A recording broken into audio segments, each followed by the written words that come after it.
That's a good way to suppress or implement the caste system. You better do your duty. There are four caste system, right? The caste system, there are 4 levels.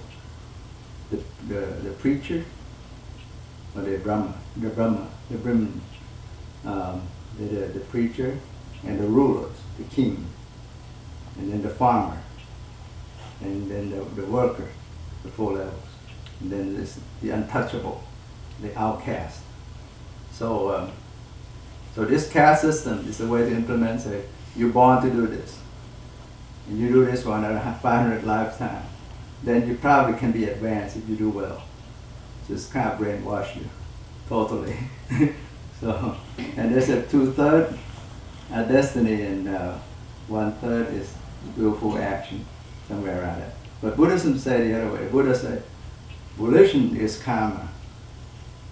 So one dictates one's own fate based on your volition. Volition means intention. And having will, you would act, speak, and think according to your will. So basically, that's called karma, your action. And what they talk about, refer to karma as you say with your friend. It means the fruition of karma, karma vipaka. Karma simply means action. But when people talk in the content of wording, say, it's your karma, your bad karma. That's the fruition of it. Okay? So your life is born, you get married, you get accident or get ill, and then you die. It's the bottom of the frame there. But one thing is real, is life is impermanent. Life is death. Did you know that? That's the definition of life. You look up Oxford Dictionary, say, life is capacity to grow with functional capability, reproduce, and die. And you look everywhere, there'll be death in there. I can guarantee you. It's the definition of life. If not, they're omitting it. That's not complete. So that's the definition of life. So mind doesn't begin with birth nor end with death. This is a little bit busy because I give this in Thai. I just want the Thai audience to see it too. So mind is formless, like I mentioned, and in its true nature, it's not coming or going. The true nature of mind is a complete whole, not arising with birth nor ending with death, without any motion at its core. So the pure mind is like that. Understanding this, mind and surrounding environment are the same. And understanding this, one would be enlightened in the flesh, and will no longer be indulging in the 3 realms, of sensual realm, material realm, and immaterial realms. So one would transcend the worldly realm without any tendency to be reborn again. It is complete or perfect in itself, without any conditioning. So mind is the same as the Supreme. One would attain the state of unconditioned or enlightenment, or nirvana, the unconditioned, unborn, undying, unconditioned, unchanged. This is the basic foundation of the truth. That's the nature of the mind. So, how does human being do? So we live in society. The Buddha said the world is number 1. It's not a planet. He said it's thought conditioning. Okay. Then second is the beings. All beings. Third is the planet Earth. Why thought conditioning? Because what in front of you, this is your world right now. The other is just thoughts. This is the real world in front of you.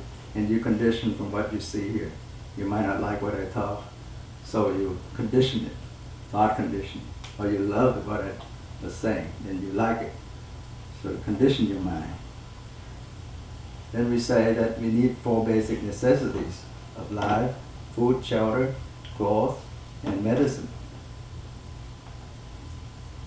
And then you need at least 5 precepts or 5 conditions to make you a true human being. Refrain from killing, stealing, sexual misconduct, lying, and refrain from intoxicants. That will make you a true human being. Some people say, you're born to what? To gain this 3S. Sleep, sex, stomach. Okay? Sleep, like non-REM sleep when you're moving around, kicking and so on. REM sleep, your body freezes, but your eye keeps changing. So, you have to return.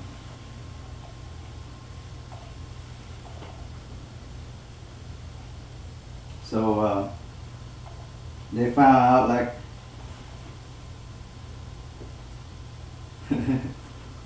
impermanent. In the left corner. Yeah, we'll get that. I can't freeze that one for some reason.